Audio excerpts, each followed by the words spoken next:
بسم اللہ الرحمن الرحیم الحمدللہ۔ آج ہماری تلاوت کا آغاز 26ویں پارے سے سورہ احقاف۔ احقاف یہ قوم عاد کا دارالسلطنت تھا۔ اس کی تباہی ایسی بڑی خبر تھی جیسے امریکہ کے 2 بڑے ٹاور کا گرنا، بڑی خبر بنی تھی۔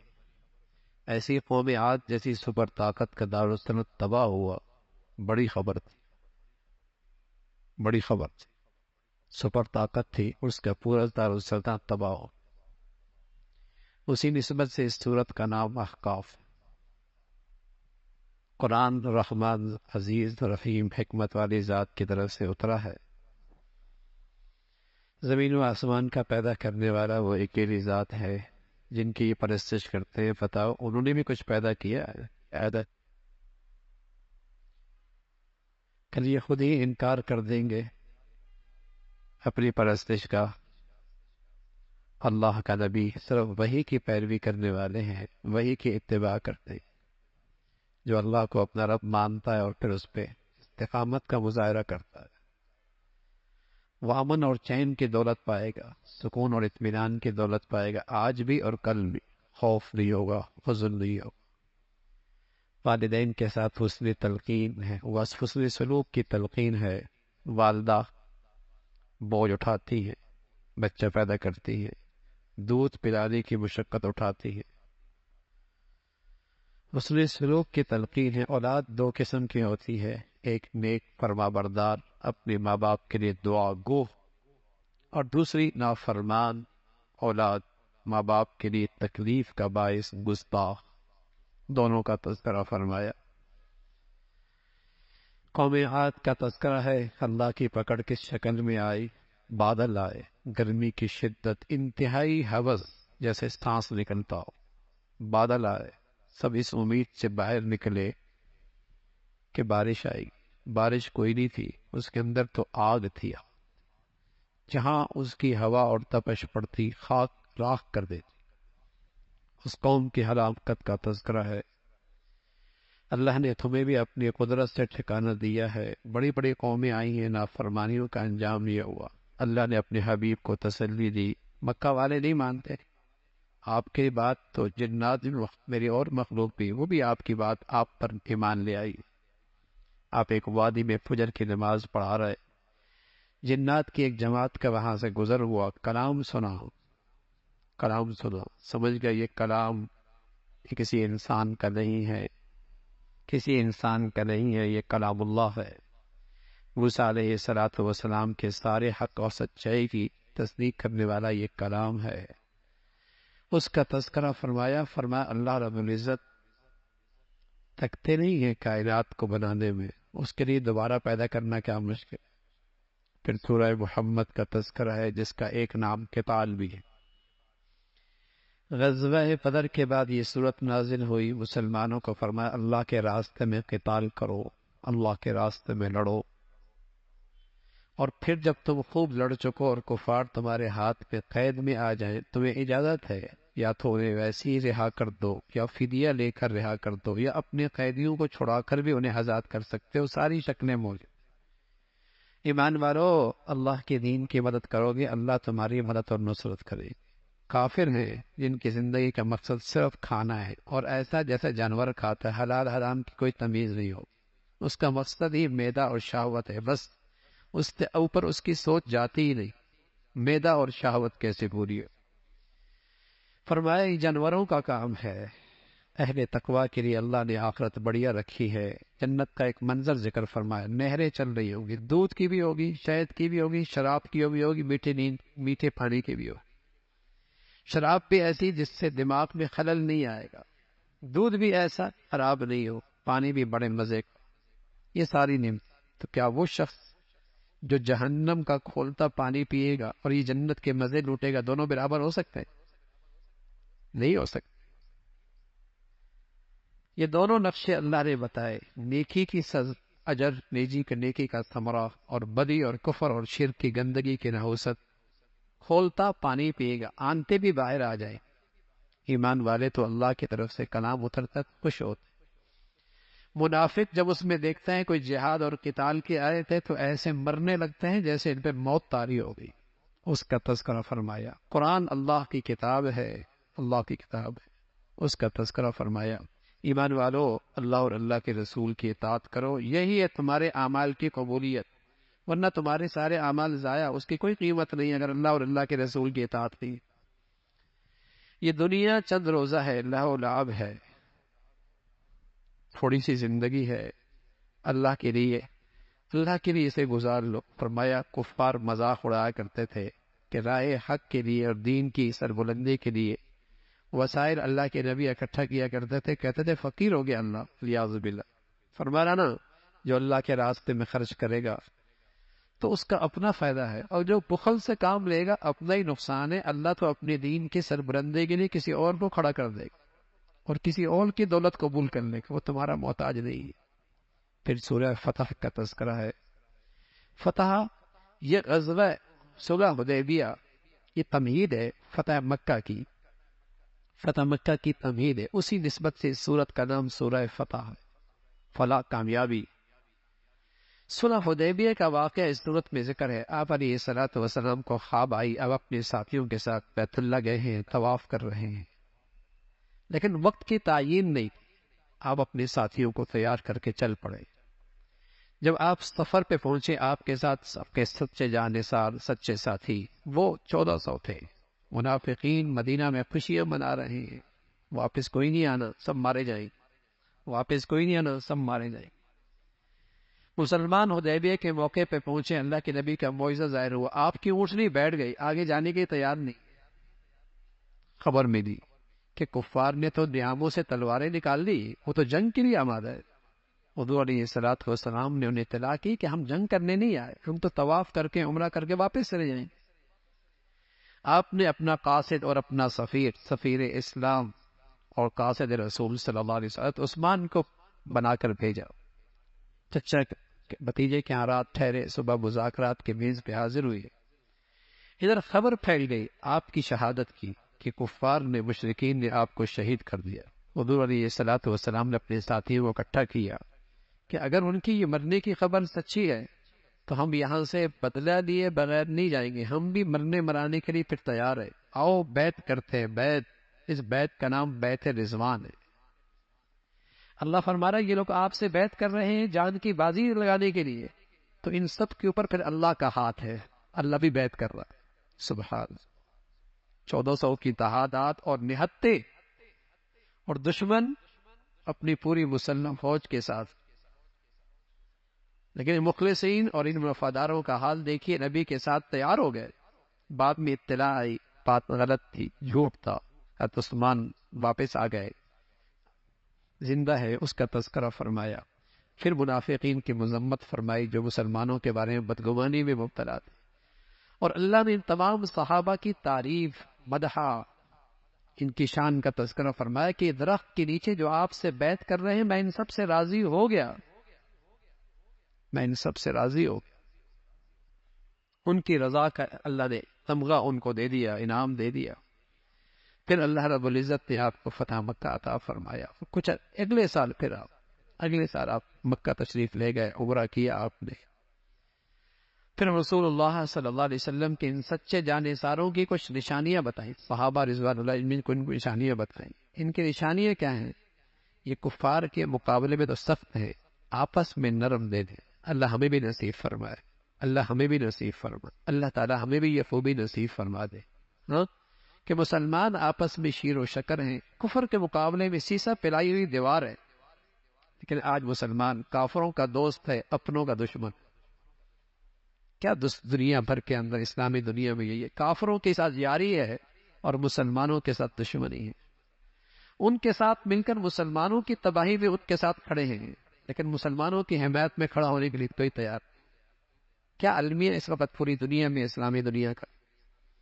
فرمایا صحابہ کی خوبی کیا تھی؟ اشداء للکفار رحماء بینہم، کفار کے مقابلے میں سخت تھے اور آپس میں نرم دے، آپس میں ایک دوسرے کے خیر خواہ، ہمدرد. اور ان کے چہروں پہ نیکیوں کا نور چمک رہا ہے، نیکیوں کا چور چمک رہا ہے. یہ چھوٹی سی جماعت ہے لیکن اللہ نے اس جماعت کو طاقتور کر دیا، آہستہ آہستہ طاقتور کر دیا. لیکن اس طاقتور طاقت کو دیکھ کر کفار اندر ہی اندر جل رہے ہیں، مشرک اندر ہی اندر تکلیف میں ہیں. جب مسلمان مخلص ہو اور اللہ کا دین زندہ کر رہے ہو، دشمن کو پریشانی تو ہوتی، لیکن پھر ساتھ اللہ رب العزت ان تمام مسلمانوں کی کامیابی کا تذکرہ اور اللہ نے کی ان کے ساتھ رضا کا اعلان فرمایا. پھر سورہ حجرات، اس سورت کا ایک نام سورۃ الادب بھی ہے. ادب، میں تو اپنے بچوں کو عام طور پہ جو اعتکاف میں بیٹھتے ہیں میں نے بتاتا ہوں، با ادب با نصیب. آج ادب ختم ہو گیا، دین کی برکتیں ختم ہو گئی. پہلے ادب ہوتا تھا، گھر میں بڑوں کا ادب ہوتا تھا، وہاں سیکھتے تھے. خاندان کے سربراہ کا ادب ہوتا تھا، اولادیں وہاں سیکھتی تھی. پھر محلے میں مسجد کے بزرگ کا ادب ہوتا تھا، محلے کے کسی بڑے شیخ کا ادب ہوتا تھا، اولادیں وہاں سیکھتی تھی. اب گھر سے لے کر باہر تک کسی کا ادب ہے ہی نہیں، تو تربیت کہاں سے ہو؟ تربیت کہاں؟ تربیت تو ادب سے ہوتی ہے.